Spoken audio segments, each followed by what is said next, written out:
ظاہر جی یہ ڈیولپمنٹ بڑی واضح ہے، جو کہ پہلے جو ان کی سازش تھی آئین کے اوپر، قانون کے اوپر، سپریم کورٹ کے اوپر، عدلیہ کی آزادی کے اوپر، ملک میں جمہوریت کے اوپر، جو ایک شب خون مارنے کی کوشش کی گئی تھی اس ویکینڈ پہ اتوار کی رات، وہ تو ناکام ہو گیا۔ وہ ناکام اس لیے ہو گیا کہ آئینی ترمیم کے لیے جو مطلوبہ تعداد تھی وہ مولانا صاحب کے ساتھ نہ دینے کی وجہ سے پوری نہیں ہوئی، تو اب وہ تو ترمیم نہیں کر سکے۔ اب ظاہر یہ چاہتے ہیں کہ جو مخصوص نشستیں ہیں جو پی ٹی آئی کی ہیں، جس کا عدالت نے سپریم کورٹ کے 13 رکنی بینچ نے ایک بڑا تفصیلی فیصلہ کیا ہے، اور اس 13 رکنی بینچ میں سے غالباً اکثریت 8 کا تو ایک بڑا واضح فیصلہ ہے، باقی 2 کی بھی یہی رائے تھی کہ یہ سیٹیں جو ہیں یہ پی ٹی آئی کا حق بنتا ہے۔ پی ٹی آئی ایک جماعت ہے، اگرچہ اس جماعت سے بلے کا نشان ایک سازش کے تحت چھین لیا گیا تھا اور اس کو اپنے انتخابی نشان پر الیکشن لڑنے کی اجازت نہیں دی گئی تھی، لیکن اس کے باوجود اس کے امیدوار پورے پاکستان میں کھڑے تھے۔ وہ تحریک انصاف کے منشور پر عمران خان کی تصویر کے اوپر عمران خان کے نام پر الیکشن لڑ رہے تھے۔ تو یہ جو سیٹیں ہیں مخصوص نشستیں جو پی ٹی آئی کا حق ہے، پہلے بھی دے دی گئی تھی حکمران اتحاد کو،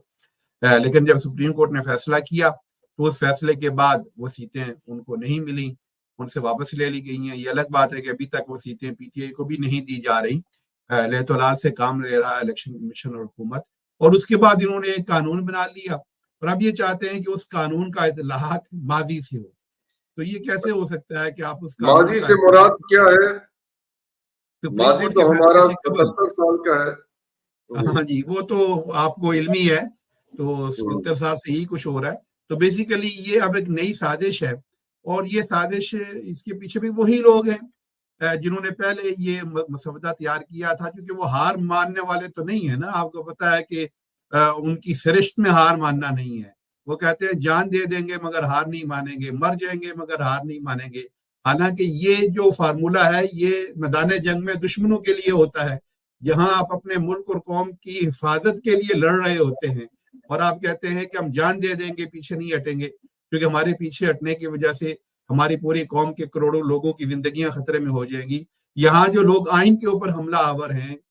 عوام کے اوپر حملہ آور ہیں، قانون کے اوپر حملہ آور ہیں، پاکستان میں جمہوریت کے اوپر حملہ آور ہیں، عدالت کی آزادی کے اوپر حملہ آور ہیں، اب وہ نیا ہر روز ایک نیا آپ یہ سمجھے کہ چال چلتے ہیں، ایک نئی سازش کرتے ہیں۔ حالانکہ ان کو سمجھنا چاہیے کہ پاکستان کے عوام نے ایک ڈیسیژن دے دیا تھا 8 فروری کو۔ آپ جتنی تاخیر کریں گے اس ڈیسیژن کو ماننے میں اتنا زیادہ نقصان کریں گے۔ عوام کی رائے کے سامنے بالآخر آپ کو سر تسلیم خم کرنا پڑے گا، اور یہ نہیں ہو سکتا کہ آپ عوام کے اوپر اس طرح کی سازشوں کے ذریعے ایک ایسی حکومت مسلط کر دیں اور ایک ایسا آئین مسلط کر دیں جو عوام نہ چاہتے ہوں۔ تو لہذا آپ کوشش تو ان کی یہی ہے کہ سپریم کورٹ کے اوپر حملہ کرنا چاہتے ہیں۔ سپریم کورٹ کے اوپر ایک نیا حملہ جو کیا گیا ہے، جو پچھلا حملہ ناکام ہوا ہے اور یہ ایک نیا حملہ کیا گیا ہے، سپریم کورٹ کے فیصلے کو دراصل نہ ماننے کی ایک حجت ہے۔ یہ وہی بات ہے کہ جیسے ہمارے علاقے میں ایک چیز مشہور ہے کہ وہ کسی نے اپنی بیوی کو طلاق دے دی اور اس نے پوچھا جی کہ تم نے طلاق کیوں دی ہے، کسی نے پوچھا کہ بیوی کو طلاق کیوں دی تھی، تو اس نے کہا جی یہ آٹا گوندتے ہوئے ہلتی تھی۔ یعنی کہ یہ اس طرح کی حجتیں کرنا چاہتے ہیں عوام کے اوپر ظلم کرنے کے لیے، سپریم کورٹ کے اوپر حملہ کرنے کے لیے اور آئین اور قانون کے اوپر حملہ کرنے کے لیے۔ لیکن مجھے یقین ہے کہ جس طرح ان کی پہلی سازشیں ناکام ہوئی ہیں، یہ بھی سازش ناکام ہوگی، اور یہ نہیں ہو سکتا کہ آپ عوام کے اوپر جبر کے ذریعے اپنی مرضی مسلط کیے رکھیں۔ جلد ابدیت عوام کے سامنے سر تسلیم کم کرنا پڑے گا۔ دیکھیے ابھی تو صورتحال یہ ہے کہ یہ سپریم کورٹ کو بلڈوز کرنا چاہتے ہیں، اور سپریم کورٹ کے فیصلے کے خلاف ایک طرح کا اعلان بغاوت کر دیا ہے انہوں نے۔ اوپر سے آپ کو پتا ہے کہ یہ پریکٹس اینڈ پروسیجر ایکٹ میں بھی ترمیم لا کر جو ایک بینچ بنانے کا اختیار پچھلے دور میں جب بندیال صاحب چیف جسٹس تھے، اور جس کے لیے وہ ترمیم کی گئی اور فائد عیسیٰ صاحب نے بینچوں میں بیٹھنا چھوڑ دیا تھا، اور انہوں نے آپ کو بتایا چیمبر ورک شروع کر دیا تھا، اس وجہ سے کہ ان کا یہ خیال تھا کہ ایک جج کے پاس، یعنی کہ سپریم کورٹ کے چیف جسٹس کے پاس بینچز بنانے کا اختیار نہیں ہونا چاہیے تھا۔ اب جب وہ خود بنے ہیں اور موجودہ صورتحال میں جب ان کے ساتھ جو باقی 2 ججز ہیں وہ ججز ان کے تابع فرمان نہیں ہیں، اپنی آزادانہ رائے رکھتے ہیں، تو اب اس چیز کو ڈیل کرنے کے لیے پریکٹس اینڈ پروسیجر ایکٹ کے تحت کو بھی یہ اس میں بھی ترمیم لانا چاہتے ہیں. وہ چاہتے ہیں کہ اب وہ جو 3 ججز میں وہ چیف جسٹس صاحب جس کو چاہیں اس کو بلا کے اس سے رائے لے لیں تاکہ وہ بینچ بنانے میں ان کو جو پرابلم آ رہی ہے اپنی مرضی کے بینچ بنانے میں ان سے وہ رکاوٹ بھی ختم کرنا چاہتے ہیں. اب چیف جسٹس صاحب کے ٹوٹل میرا خیال ہے 1 مہینہ رہ گیا ہے. آج 19 تاریخ ہو گئی ہے, 26 اکتوبر کو انہوں نے 25 کو ریٹائر ہو جانا ہے. تو یہ 1 مہینہ ہے. تو اس 1 مہینے میں یہ چاہتے ہیں کہ ان چیف جسٹس صاحب سے جو کچھ ہو سکے وہ کروا لیں. اور ہو یہی سکے کروا لیں تو, لیکن یہ ترمیم کرا لیں گے کہ نہیں کرا لیں گے؟ آپ بولے ایک گٹ فیلنگ ہوتی ہے نا کہ یہ ہو جائے گا کام جو بھی ہوگا. میرا تو نہیں خیال کہ جس طریقے سے یہ وکلاء برادری بھی کھڑی ہو گئی ہے اور پاکستان کے عوام تو پہلے ہی کھڑے ہیں اور سپریم کورٹ کے ججز بھی بڑے واضح ان کی آئین کے تحفظ کے لیے انہوں نے ایک حلف لیا ہوا ہے. تو ایسی صورتحال میں آئین میں ترمیم تو یہ نہیں, میرا نہیں خیال کہ یہ کامیاب ہو سکیں گے. الٹیمیٹلی ان کو ناکامی کا ہی منہ دیکھنا ہوگا. اور اگر بالفرض سننے میں آ رہی ہے سر, دوسری بات بھی سن لیں. رات ہمیں کسی نے کان میں بتایا کہ بات یہ ہو رہی ہے اور پیغام بھجوایا گیا ہے کہ آپ لوگ پیک اپ کریں, بلاول بھٹو صاحب ان کو ووٹ آف کانفیڈنس دیں. ایسا کچھ آپ کو بھی سننے میں آیا ہے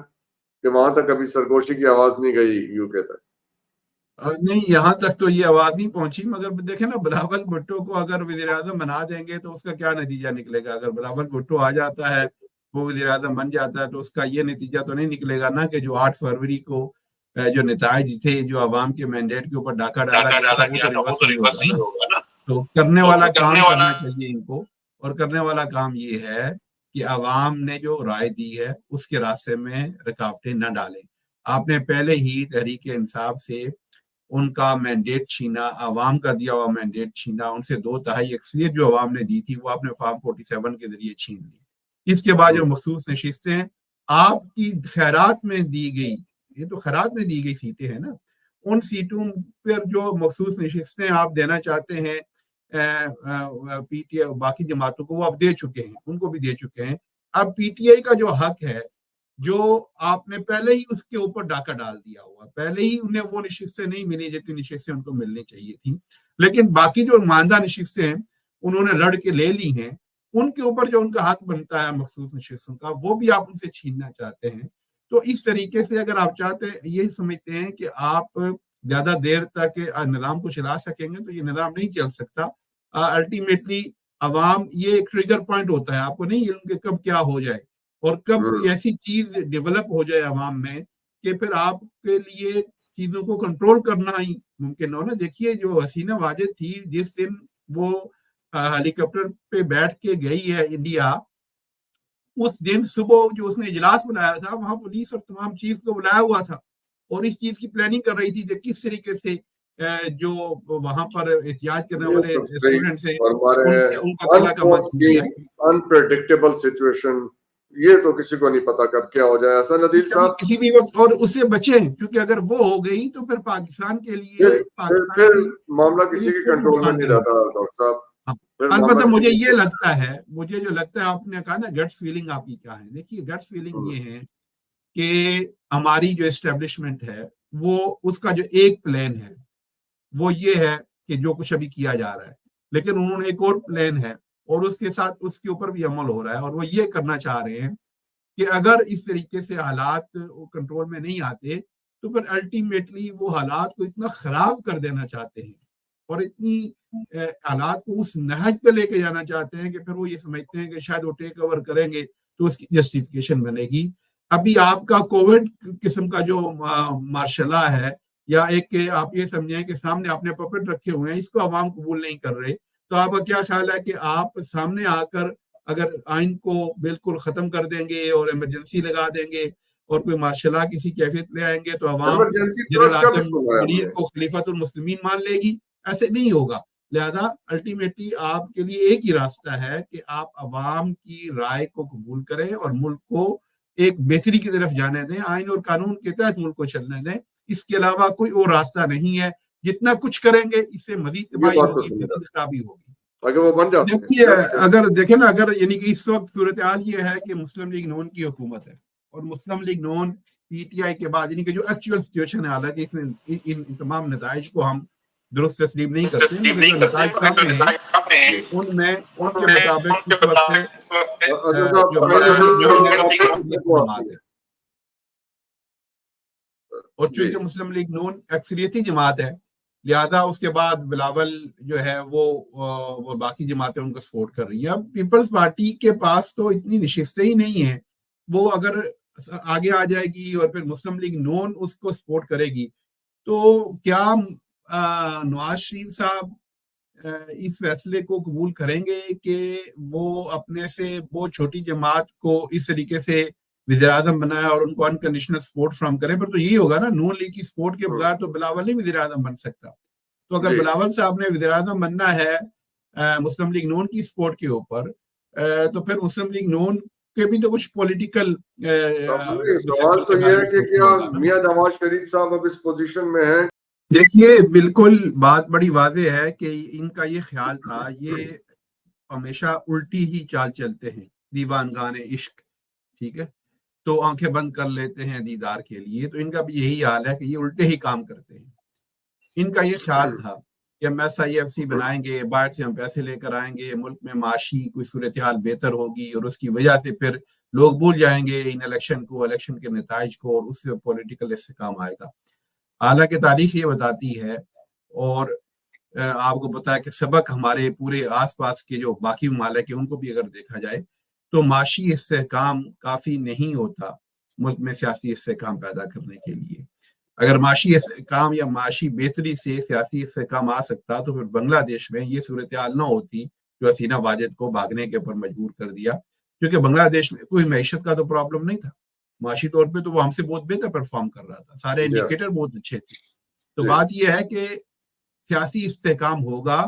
تو اس سے ہی معاشی استحکام آئے گا۔ آپ یہ نہیں کر سکتے کہ آپ معاشی حوالے سے کچھ بہتری لا کے تو ملک میں سیاسی استحکام لائیں گے، نہیں، سیاسی استحکام آتا ہے، نہیں آ رہا کہ سیاسی استحکام آ سکے گا، اور سیاسی استحکام نہیں آئے گا، سیاسی استحکام نہیں آئے گا جب تک آپ، پاکستان ایک جمہوری ملک ہے، پاکستان کے آئین میں پاکستان کے عوام کو حقوق دیے گئے ہیں، پاکستان کے عوام میں اور ریاست میں جو عمرانی معاہدہ ہے اس کی بنیاد یہ ہے کہ یہ پاکستان کے عوام کا حق ہے کہ وہ اپنے نمائندگان کو اسمبلیوں میں بھیجیں، اور عوام کے نمائندگان کے ذریعے ہی جو اللہ تعالیٰ کی طرف سے خلافت کا یا اقتدار کا ایک امانت ہے اس کو استعمال کیا جائے گا۔ یہ ہماری آئین کی بنیاد ہے۔ کتنے دن تک آپ کے پاس رہتی ہے یہ امانت؟ آرٹیکل 8 میں تو امینڈمنٹ کرنے جا رہے ہیں جو آپ کے بنیادی حقوق کا ہے، پھر اس کے بعد یہ سیدھا آئین کو معطل کر دینا، جرات کریں، آپ جدی جوان ہیں، آپ بہادر ہیں، آپ سالار اعظم ہیں، ہمت کریں،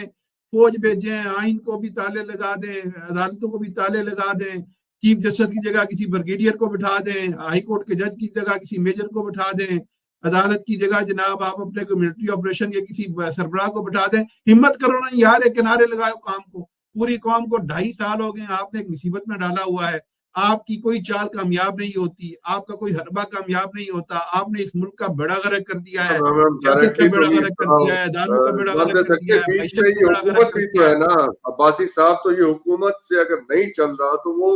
کہے کہ جی ہمیں اجازت دیں، ہم جاتے ہیں۔ یہ حکومت ہے ہی نہیں، یہ حکومت جنرل عاصم منیر کی حکومت ہے، یہ پپٹ ہیں، ان کو عوام نے ووٹ ہی نہیں دیا، یہ ایک دن نہیں رہ سکتے، یہ فارم 47 جو بندوق کی نوٹ آپ کو لگتا ہے ایسی سچویشن کہ میں گورچانی صاحب کو خراج تحسین پیش کرتا ہوں۔ ان جیسے جو جمہوری کارکن ہیں یہ جماعتوں کا حسن ہوتے ہیں، انہوں نے بڑے وسعت، اب میں یہ سمجھوں گا کہ قلبی کا مظاہرہ کرتے ہوئے اپنی پارٹی کی جو غلط پالیسی تھی اس کو تسلیم کیا، اور یہ بھی کہا کہ یہ ان آئینی ترامیم کے حق میں ووٹ دینے کے نہیں ہیں جو آئینی ترامیم لائی جا رہی ہیں، اور اس طرح کے جو کارکن ہوتے ہیں جماعتوں میں، وہ جماعتوں کا اثاثہ ہوتے ہیں، اور اس طرح کے کارکنوں کی آواز جب اوپر جاتی ہے تو تبھی جماعتیں مضبوط ہوتی ہیں۔ لیکن انفارچونیٹلی ہمارے یہاں جماعتوں کے اوپر